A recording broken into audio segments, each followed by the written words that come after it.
Jawab, jangan-jangan Tuhan ini ada. Lah kenapa jangan-jangan Tuhan ini ada? Setelah keluar dari agama Katolik, saya nggak percaya Tuhan. Lah kenapa? Tuhannya sudah mati di kayu salib. Saya nggak perlu Tuhan. Gitu kan ya? Kayak Nietzsche bilang the God is dead, the God is dead. Gitu kan ya? Maka orang-orang muda kebanyakan berpikir begitu karena agamanya nggak masuk akal, mereka keluar daripada agama. Termasuk orang-orang Amerika banyak seperti itu. Sama kayak saya dulu. Saya keluar daripada agama karena agama nggak masuk akal. Tapi setelah mikir begini, jangan-jangan Tuhan ini ada ini. Oke, kalau gitu kita lihat lagi. Ini gambar apa ibu sekalian? Alah, semut. Nah, untung ada ahli perkutuan di situ. Hanya ada gambar apa nih sekalian? Kutu sekalian, bukan kecoa. Kutu sekalian. Nah, ini kalau gitu kita lihat lagi. Ini juga gambar kutu, tapi lebih tepatnya ini adalah kutu anjing sekalian. Pernah lihat kutu anjing? Belum. Kutu manusia udah pernah lihat? Nah, kutu manusia segede kutu anjing, tapi kutu anjing punya kehebatan daripada kutu manusia. Dia bisa lompat 3 kali lipat daripada panjang tubuhnya. Jadi kalau kutunya segede begini, dia bisa lompat 300 kali lipat Monas. Tahu maksudnya? Dia bisa lompat 300 kali lipat Monas. Kalau Anda punya kekuatan kaki kutu, Anda bisa lompat 300 kali lipat Monas. Pertanyaan saya sederhana, pernah nggak dengar kutu patah kaki? Kalau jadi tinggi, nggak pernah kan ya? Oke, kalau gitu kita lihat. Itu baru kutu sekalian. Ini hewan apa lagi nih kalau gitu kita lihat? Apa ini? Kura-kura, salah. Kodok, salah. Wah, ibu ini nggak lulus TK ini. Masa ini kodok? Oke, itu kita lihat. Ini bagus sekalian, perhatiin baik-baik. Yang berlapis-lapis ini kulitnya kutu yang tadi. Berarti ini apa ini? Kutunya kutu sekalian. Kutunya kutu. Perkenalkan, dia hidup juga, dia makan juga, dan dia bisa lompat juga. Jijik ya kita lihatnya ya. Jangan jijik dulu sekalian. Masih banyak gambar-gambar yang lain. Ini apa sekalian nih? Gambar bumi. Nih, bumi paling gede, 6,5 miliar manusia bergantung dari sini. Indonesia, tanah airmu. Enggak, tanah airku maksudnya. Ini bukan negeri bebek ya, Indonesia. Dan kemudian 6,5 miliar. Mars, Merkurius, Pluto, Venus. Venus kemudian yang kedua terbesar daripada bumi. Pertanyaan saya sederhana, apakah bumi yang paling besar? Enggak, ada saingannya Bapak sekalian. Ini planet Jupiter. Dibandingkan dengan bumi, ini kemudian gede Jupiter. Kalau diadu kira-kira menang siapa Bapak sekalian? Oke, pertanyaan bodoh, stupid question. Yang menang pasti adalah Jupiter. Ada yang lagi yang lebih besar daripada Jupiter. Tadi kita takjub melihat bumi, kan udah ya? Luas banget, tapi ternyata kecil banget dibandingkan Jupiter. Kita takjub lihat Jupiter, tapi ada yang lebih besar lagi daripada Jupiter. Apa itu? Matahari. Berapa besar matahari dibandingkan bumi? Berapa kali lipat? Ada yang tahu? 70, 80, 100, hitung sendiri. Inilah kemudian matahari bisa dibandingkan dengan bumi. Mana matahari? Nih, buminya mana? Tuh, udah jadi upil. Jadi kalau tadi Anda ngetawain kutunya kutu, sekarang kutunya kutu ngetawain Anda juga. Karena Anda juga sama kecilnya kayak mereka. Tuh coba lihat tuh. Ini matahari bila dibandingkan dengan bumi. Selama ini kita merasa hebat, paling punya segala-galanya. Tapi kita nggak ada apa-apa yang dibandingkan dengan matahari. Matahari sebesar ini, kira-kira dia yang paling besar atau enggak? Ada yang lebih besar lagi, Bapak sekalian. Ini adalah bintang Sirius, bintang Pollux, dan bintang Arcturus. Ini bumi nih. Tusan, bumi, matahari. Buminya mana? Ada nggak buminya? Ada. Kelihatan nggak? Nggak, semua yang Anda nggak bisa lihat itu nggak ada. Ya, jadi bukan berarti kita nggak bisa lihat, lantas itu nggak ada. Oke, kalau gitu kita lihat. Inilah kemudian matahari, Sirius, Pollux, dan Arcturus. Apakah Arcturus yang paling besar? Tadi Anda kagum melihat matahari, sekarang kagumnya pindah ke sini. Ini adalah kemudian bintang yang lebih besar daripada bintang Arcturus. Arcturus, bintang Betelgeuse, dan bintang Antares. Mataharinya mana? Buminya mana Bapak sekalian? Oke, pertanyaan sederhana. Apakah ini yang paling gede? Kalau kita lanjutin terus 2 bulan nggak selesai-selesai. Tapi yang pengen saya sampaikan Bapak sekalian, barang-barang kayak begini ada yang jauh lebih besar miliaran kali daripada dia. Dan jumlahnya ratusan triliun. Di dalam alam semesta kita ini.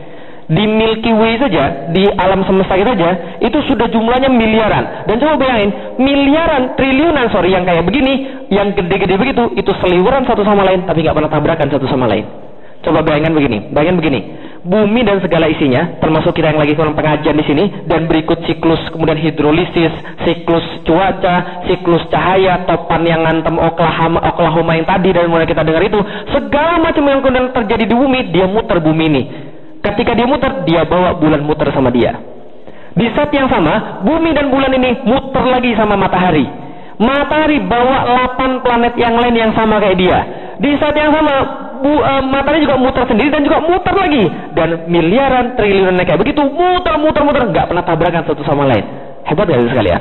Oke, bayangin begini, ada perempatan utara, selatan, timur, barat, masing-masing 100 mobil 100 km per jam. Apa kemudian lewat shot begitu? Nggak mungkin. Maka betul, itulah yang namanya Tuhan pasti ada. Karena ada seorang matematikawan menghitung tentang alam semesta, dan dia menghitung berapa kemungkinan Tuhan tidak ada, atau berapa kemungkinan seluruh ini terjadi secara kebetulan. Dia dapat angka 1/10⁻123. Ada yang guru matematik? Algoritma? Yang jago algoritma? Berapa ini angka 1/10⁻10⁻123? Oh, benar itu. Bukan unlimited sebenarnya. Unlimited 0. Nah, berarti itu adalah mendekati 0. Artinya adalah apa? Oke, saya pengen jelaskan. Itu jawaban kemudian matematikanya. Tapi ingin saya jelaskan jawaban orang desonya yang lebih mudah dimengerti. Oke, saya kasih tahu. Kalau kemungkinannya 1/2, artinya apa? Setengah. Artinya di antara 2 tembakan 1 kena. Clear ya? Kalau 1/4, di antara 4 tembakan 1 kena. Berarti semakin banyak yang bawah semakin nggak mungkin kan ya? Oke, kalau gitu kita lihat 1/10⁻10⁻123. Abaikan sepernya, kita urus ini dulu. 10/10⁻123.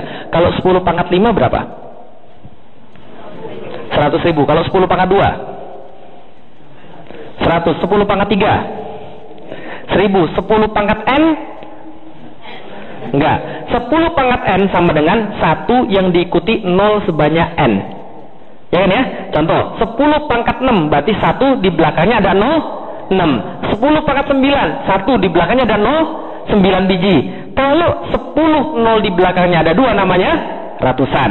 Kalau 1 0 di belakangnya ada 3 namanya ribuan. Kalau 1 0 di belakangnya ada 4 namanya puluhan ribu. Kalau di belakangnya 0 ada 6 namanya jutaan. Kalau 0-nya di belakang ada 1 2 3 namanya apa?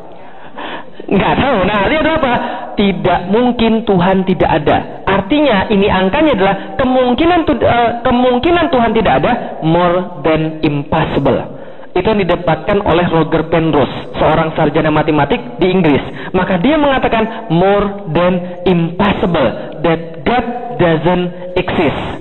Berarti God does exist, atau God must exist. Karena kalau Tuhan tidak ada, kita nggak punya jawaban lagi. Gimana Tuhan ini gimana semua alam semesta bisa terjadi? Berarti apa yang dalam pikiran kita? Orang yang mikir nggak usah pakai agama, dia sudah pasti mengakui adanya Tuhan. Kalau ada orang kemudian nggak mengaku adanya Tuhan, berarti dia nggak sama sekali mikir, kan ya? Karena kalau kita mikir dikit aja, dapat itu Tuhan. Nggak usah banyak-banyak mikir, nggak usah susah-susah mikir, dapat Tuhan tanpa agama. Oke, kalau gitu saya dapat SMP kelas 3. SMP kelas 3 saya dapat Tuhan pasti ada. Saya kemudian mengakui Tuhan pasti ada. Pertanyaan berikutnya, ngapain Tuhan menciptakan saya? Apa kemudian agama yang benar? Ngapain Tuhan menciptakan saya? Oke, analoginya begini. Gambar apa kalian? HP. HP ini adalah ciptaan atau pencipta? Berarti setiap ciptaan pasti punya, selain pasti punya pencipta, pasti punya tujuan penciptaan. Pertanyaan kita kan ya? Oke, tujuan penciptaan HP untuk apa?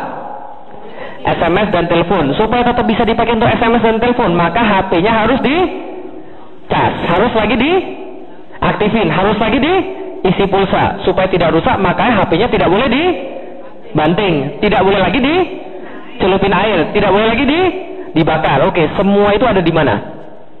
Aturannya dari mana? Manual instruction, betul? Apa jadinya kalau manual instruction-nya salah? Rusak, berarti tujuannya tidak tercapai, betul begitu? Pertanyaan sederhana, manusia sama nggak kayak handphone? Berarti pasti punya, dan juga pasti punya tujuan penciptaan. Taunya dari mana? Manual instruction. Maka saya cari tahu kitab suci mana yang paling benar. Saya tanya sama nenek saya, nek, saya sudah keluar dari agama Katolik, nek. Tuhan saya siapa, nek? Nenek saya bilang, Tuhanmu namanya Dewa Langit. Oh, gitu. Dewanya itu yang kayak gimana, nek? Namanya Tian Kung, Dewa Langit. Tian Kung adalah dewa yang paling hebat. Dia menguasai dewa-dewa yang lain. Oh, begitu.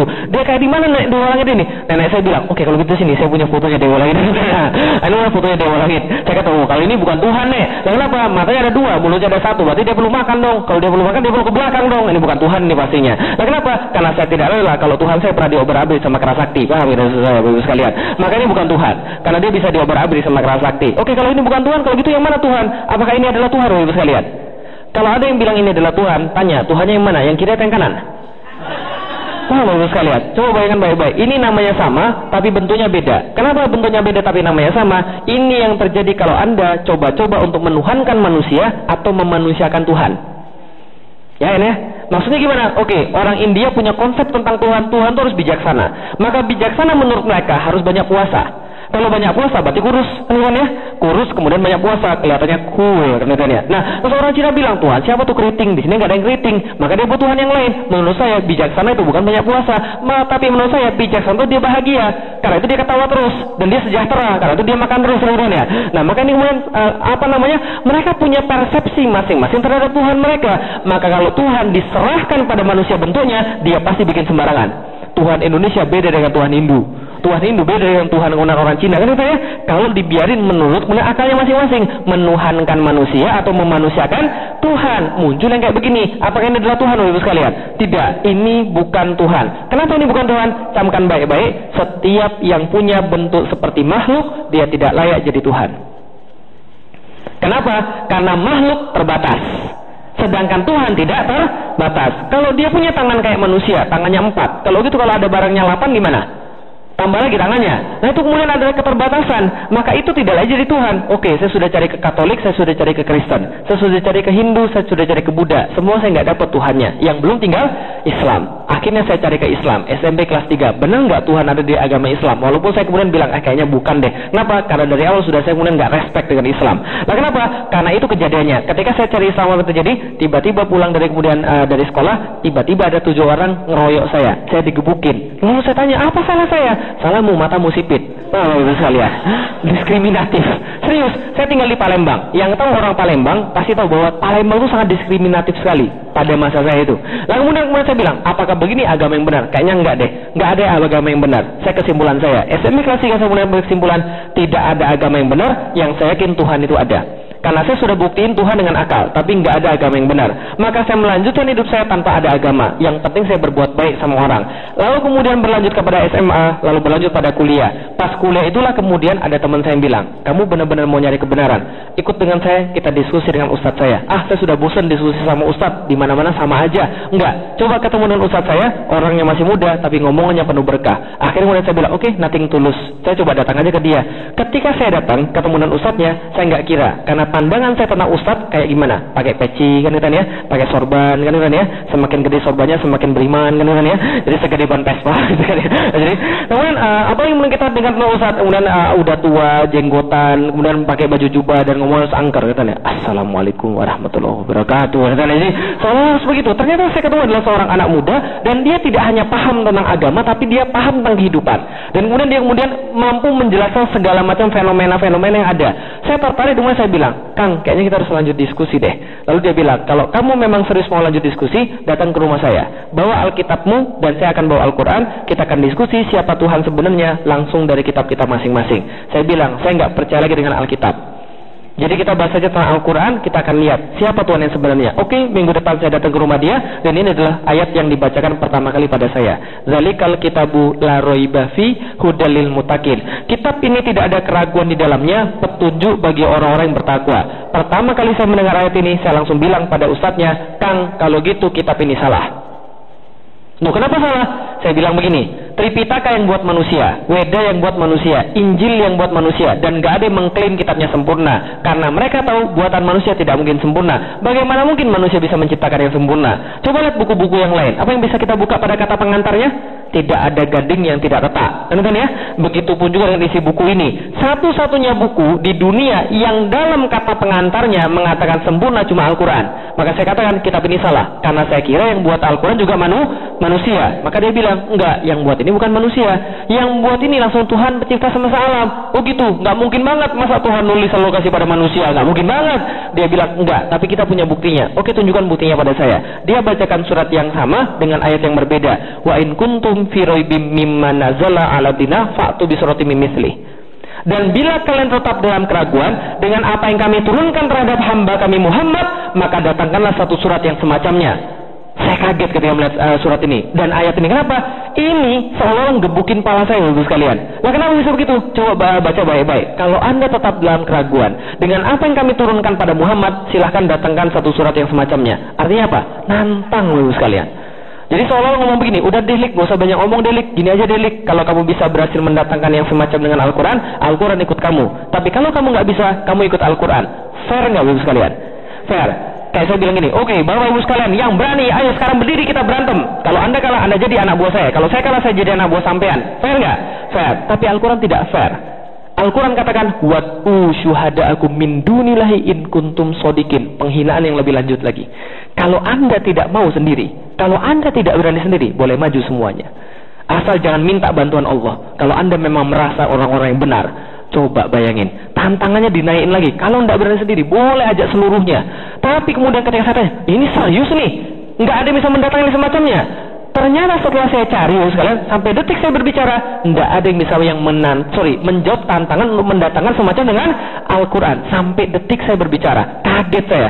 Fa'ilan taf'alu walan taf'al. Dan kalian tidak pernah mampu dan tidak akan pernah mampu. Coba bayangkan. Setelah kemudian saya melihat ini, saya pikir begini, Kang, kalau ini nggak ada yang mampu menjawab tantangannya, ini pasti bukan datang dari manusia.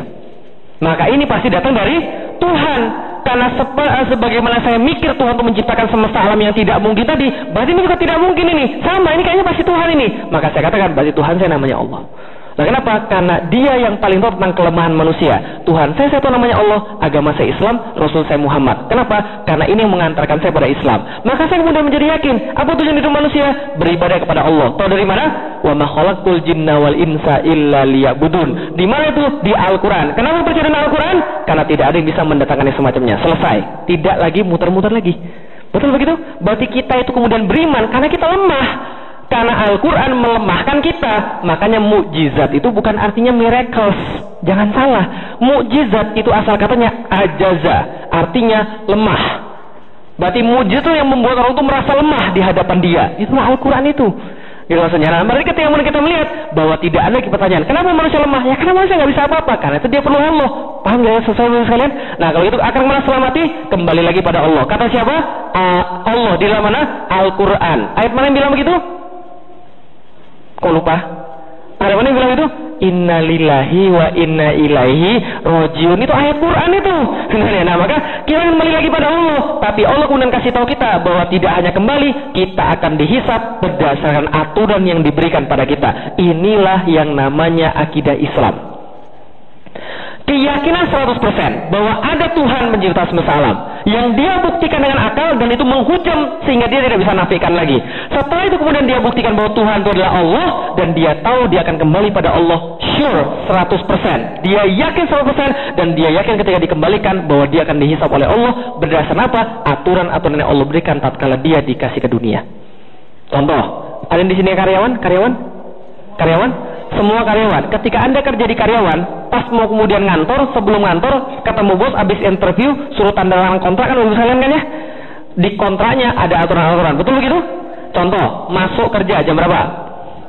Jam 8. Ternyata ketika sudah Anda kemudian sudah tanda tangan masuk kerja jam 8, Anda besok masuk jam 9. Apa yang terjadi?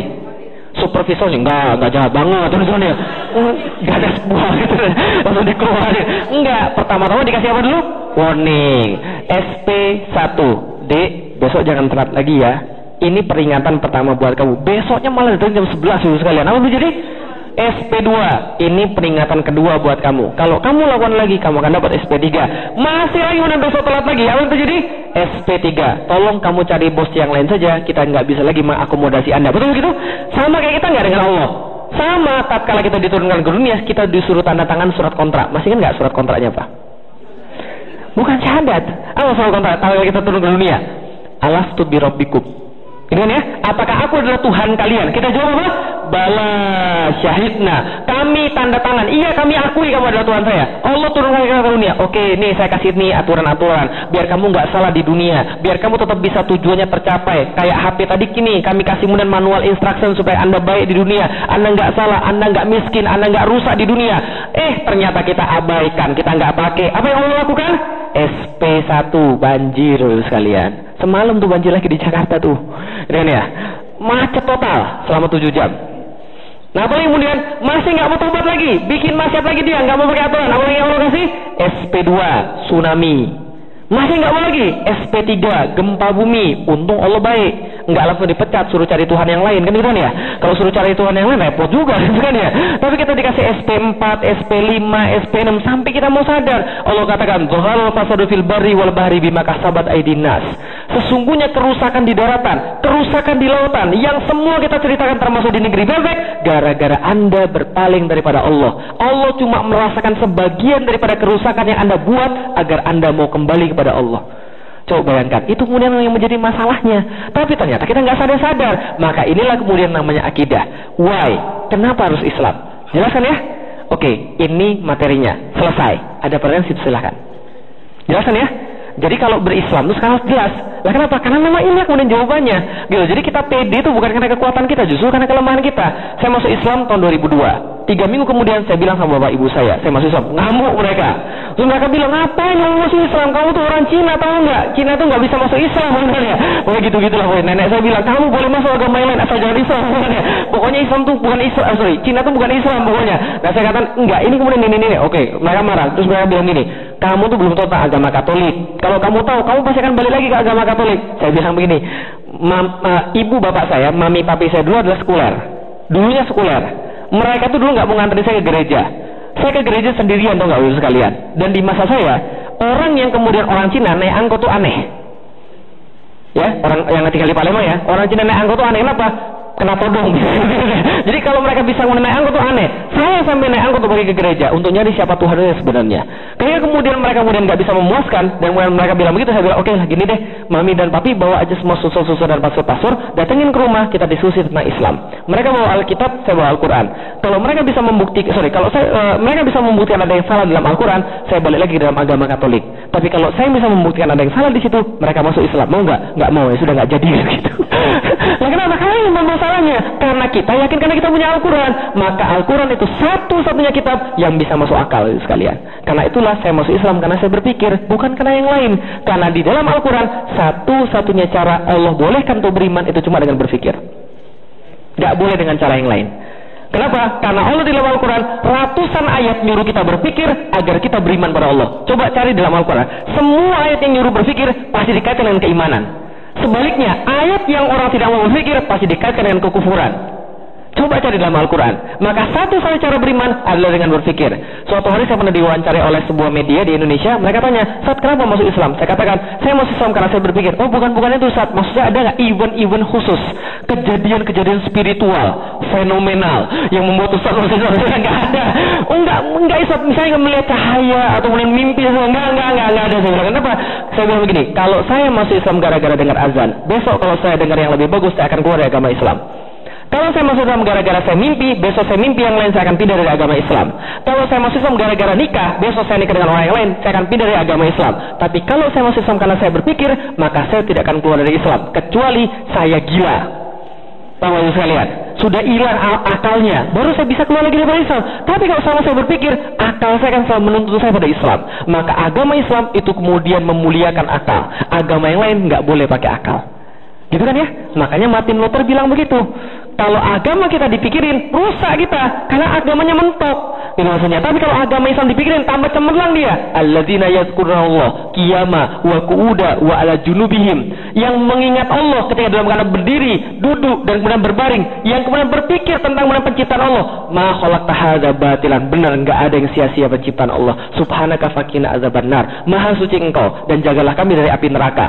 Tapi orang-orang masuk neraka dikaitkan dengan yang tidak berpikir. Wal qadarna li jahannama katsirun minal jinni wal insi lahum qulubu la yafqahuna biha. Telah masuk banyak orang dalam neraka, banyak daripada golongan jin dan manusia. Gara-gara kenapa? Mereka kalau kasih akal, mereka nggak mau pakai untuk berpikir. Gitu kan ya? Semua yang dalam Al-Quran nyuruh kita untuk berpikir. Maka kalau kita berpikir, kita dapat Islam. Itu masalahnya sekarang. Jadi tugas kita adalah bagaimana caranya memberikan ayat-ayat kauniyah ini atau ayat-ayat kemudian yang di dalam Al-Quran itu untuk kemudian mereka sadar bahwa Tuhan pasti ada. Maka Imam Syafi'i mengatakan seorang anak yang baru balik, yang sudah mukallaf, kewajiban orang tuanya bukan maksa mereka Islam, tapi kewajiban orang tuanya menuntun mereka berpikir agar mereka tahu Tuhan mereka adalah Allah. Mereka menemukan itu dengan akalnya mereka. Itulah namanya ma'rifatullah. Karena Imam Syafi'i begitu. Oke, ada yang tanya, silakan. Jam berapa nih? Udah hampir 10. Oke, satu pertanyaan atau dua pertanyaan, silakan. Ada mungkin? Boleh Pak. 2 pertanyaan boleh, silahkan. Karena saya sudah dibatasin waktunya. Karena sorry Bapak Ibu sekalian, sebelum saya jelasin dulu, karena memang saya itu memang kalau ngisi itu memang tipenya bukan tipe pelari maraton, tipenya sprinter. Jadi kalau kemudian saya ngisi, energi saya langsung habis gitu kan ya. Nah sehingga kemudian saya harus kemudian agak lebih banyak kemudian istirahat. Jadi kayak gitu. Oke, kalau ada pertanyaan silakan. Ada, boleh? Silakan sama yang belakang nanti satu. Silakan Ibu. Boleh. Oh saya nggak tahu tuh. Nanti saya nggak boleh pulang dari KJRI. Oke silakan. Ya boleh. Saya berapa bersaudara, oke? Itu aja. Oke, terima kasih. Baik, tentang keluarga ya. Oke, itu aja. Boleh?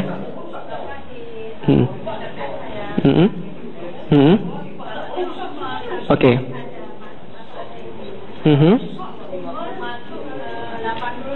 Ya.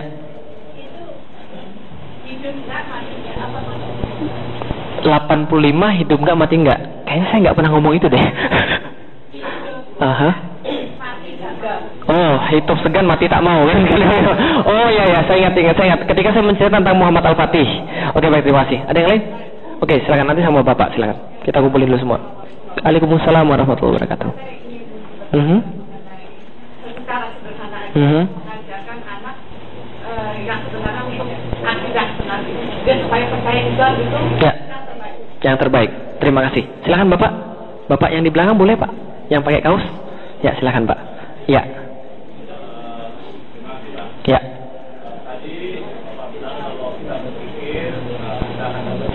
Ya.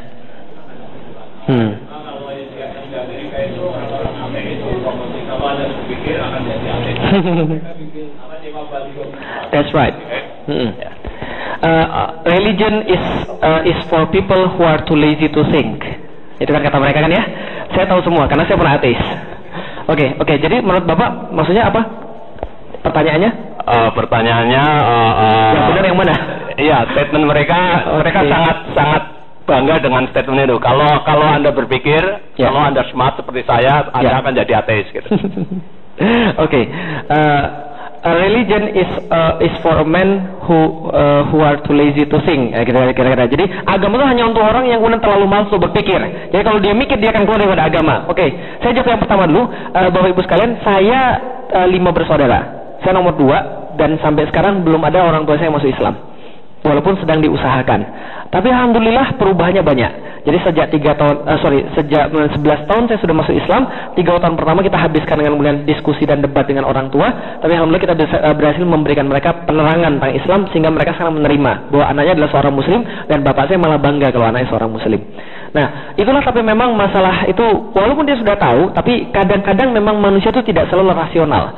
Walaupun kita sudah jelas secara akal, tapi tetap aja kemudian kemauan pada dia itulah yang menentukan apakah dia jadi muslim atau tidak. Cuma kalau kita menjelaskan secara kemudian akal, maka itulah kemudian yang tertakluk pada kita. Maka ketika ada yang tanya, Ustaz kalau gitu gimana bisa buat anak-anak kita jadi beriman atau orang lain yang nggak beriman jadi beriman? Jawabannya nggak ada formula yang pasti. Karena kalau ada formula yang pasti, bapak saya sudah masuk Islam duluan. Gitu kan ya? Oke, kalau gitu saya jawab itu yang pertama. Yang kedua apa tadi Ibu? Oh, 85 tahun, hidup sekarang mati tak mau. Itu saya menceritakan tentang Abu Ayyub Al-Ansori, yang ketika dia umur 80 tahun, dia masih mau pergi perang, jihad, fisabilillah. Sedangkan orang-orang di Indonesia 80 tahun itu sudah hidup segan mati tak mau kadang-kadang, kan ya? Artinya apa? Ya sudah di kursi roda, tidak punya harapan dan sebagainya. Nah itu kemudian kita bisa lihat. Maksudnya sebagai selentingan aja, sentilan aja, supaya kemudian harusnya orang semakin tahu itu semakin semangat. Kenapa? Karena dia tahu sebentar lagi dia bakal mati. Kan ya? Nah kenapa? Karena kata seorang ulama, Allah senang orang yang beribadah, tapi lebih senang dengan orang muda yang beribadah. Allah benci pada orang yang maksiat, tapi lebih benci orang tua yang maksiat. Karena harusnya dia sudah sadar, kan ya? Itu dia semakin dekat. Maka kalau orang tua yang beribadah yang rajin itu biasa. Nah tapi kalau kemudian dia kemudian muda ibadah yang rajin, mantap. Nah tugasnya gimana pertanyaan Ibu tadi? Tugasnya yang sederhana, kita menuntun mereka dengan berpikir sehingga dia yakin bahwa adanya Allah. Tadi alurnya kayak tadi. Pertama-tama adalah harus dipertanyakan, dia yakin nggak adanya Tuhan? Kalau dia sudah yakin adanya Tuhan, maka kemudian kita baru lanjut, Tuhan ini siapa? Setelah dia yakin kemudian Tuhannya Allah, baru kita yakinkan tentang kemudian agama. Itulah akidah. Pertanyaannya why? Kenapa kamu harus Islam? Nah alurnya tadi, kamu percaya nggak sama Tuhan? Oh, saya nggak percaya sama Tuhan deh. Kayak bapak tadi, itu mah untuk orang-orang malas mikir aja. Oke, kita buktiin. Saya jawab pertanyaan bapak tadi. Orang-orang yang bilang begitu, itu baru sampai pada tingkatan kedua. Karena gini, tahu nggak apa yang membuat Barat bangkit dan membuat Islam hancur? Apa yang membuat Barat bangkit dan Islam hancur? Tahu? Jawabannya satu, meninggalkan agama. Karena agama mereka betul, itu megang agama Kristen bikin mereka kemudian dump. Bikin mereka kemudian bodoh. Lah kenapa? Karena agama itu membatasi kemudian sains. Nanti besok saya cerita tentang religion and resurrection, agama dan kebangkitan. Maka ketika mereka keluar daripada agama Katolik, langsung kemudian mereka melejit. Kita ninggalin agama ikut-ikutan, mati. Gitu loh. Nah, jadi kalau agama mereka betul itu, tapi kalau agama kita enggak sama sekali. Karena agama kita justru suruh mikir, tapi agama mereka nggak boleh mikir. Nah, itu yang terjadi. Nah, nanti akan ada materinya. Besok akan kita sampaikan religion and resurrection. Saya sampaikan bagaimana pandangan Barat tentang agama. Mereka sangat benci agama karena mereka punya pengalaman buruk tentang agama. Silakan search di Google The Dark Age. Dan coba pelajari apa yang dimaksud dengan The Dark Age itu. Dark Age adalah namanya The Age of Faith. Masa keimanan ketika gereja berkuasa. Itu kemudian mereka jadi kemudian hancur. Maka ketika mereka renaissance, renaissance apa? Pencerahan, itu yang kita dapat. Tapi renaissance itu adalah penggulingan kekuasaan agama dan kekuasaan Tuhan, landlord. Jadi landlord itu di backup oleh agama. Pernah nonton film Robin Hood? Robin Hood itu orang yang miskin atau orang kaya? Musuhnya Robin Hood siapa? Sheriff of Nottingham, landlord. Dan landlord itu di backup oleh gereja kan ya. Maka ada dari gereja itu membela kepada Robin Hood, namanya Takel, pendeta itu kan ya. Nah, maka itulah kemudian gambaran The Dark Age. Ketika Eropa jauh ketinggalan di bawah Islam. Besok-besok akan kita ceritain, insya Allah. Ini baru pertemuan pertama yang kita bahas tentang akidah dulu. Nah, jadi kenapa kemudian kita harus Islam? Nah, itu kemudian dikuatkan dulu. Nah, cara yang terbaik adalah menjelaskan pada anak kita, menuntun. Dengan cara apa yang misalnya, contoh, yang konkretnya, teknis. Nonton misalnya film-film kayak film-film Harun Yahya. Itu misalnya Harun Yahya. Saya sudah bilang sama Pak Farhad, nanti akan ada semacam tempat pool. Jadi saya akan nge-pool materi di situ, saya akan nge-pool film-film di situ, saya akan nge-pool segala macam di situ. Nah, jadi silakan minta di situ. Nanti film-film Harun Yahya semacam keajaiban penciptaan alam semesta, keajaiban Al-Quran dan sebagainya. Nah, jadi itu bisa nonton. Oh ya, ternyata ini nih, gitu maksudnya. Oh, ternyata benar ya, Tuhan tuh nggak mungkin nggak ada. Nah, termasuk tadi perhitungan-perhitungan dan sebagainya. Yang saya juga rangkum dalam buku saya, judulnya Beyond Inspiration, tentang hal yang baru saya ceritakan tadi, dalam bentuk tertulis dan dengan data-data yang lebih lengkap. Nah, nanti saya kasih semua kemudian link-linknya nanti insya Allah. Biar nanti ibu bisa secara teknis bisa memberikan pengertian buat anaknya. Satu, ngajak mereka nonton film bareng-bareng. Dua, ngajak mereka diskusi. Nah, tapi kalau ibunya ngajak mereka diskusi, ibunya harus diisi dulu. Makanya ibunya harus rajin datang pengajian. Oh Ustaz, anak saya banyak. Justru anak ibu banyak, ibu harus sering datang pengajian. Karena amanah ibu lebih besar. Nah, itu maksudnya. Jadi, saya kasih tahu dulu sekalian. Ada orang tanya pada saya, Ustaz, nanti besok kita bahas tentang fungsi wanita dalam Islam. Ustaz, kalau menurut Ustaz, istri Ustaz nggak kerja, ngapain dia kuliah tinggi-tinggi? Jangan salah, wanita justru harus kuliah tinggi. Karena mereka ngurusin anak-anaknya. Gimana mau ngajarin anak-anak pintar kalau dia nggak kuliah tinggi? Gitu kan ya? Gimana mau ngajarin anak pintar kalau dia nggak paham tentang kemudian kehidupan dunia? Justru pendidikannya harus tinggi, gitu maksudnya. Jadi jangan kalau itu nggak guna dong kalau pendidikan tinggi kita nggak kerja. Salah. Karir yang terbaik adalah jadi seorang ibu, dan itu yang paling mulia. Dan kita akan bahas besok. Serius nih, kita akan bahas besok. Nah, jadi kita itu. Oke. Sampun ya, sampun cakap karena kita sudah mengakhiri. Mohon maaf ibu sekalian, kita nanti akan lanjut dengan sholat isya. Yang masih penasaran, bagus berarti besok harus datang lagi. Nah, terima kasih ibu sekalian. Kalau ada yang salah mohon maaf. Billahi taufiq wal hidayah wa minkum. Assalamualaikum warahmatullahi wabarakatuh.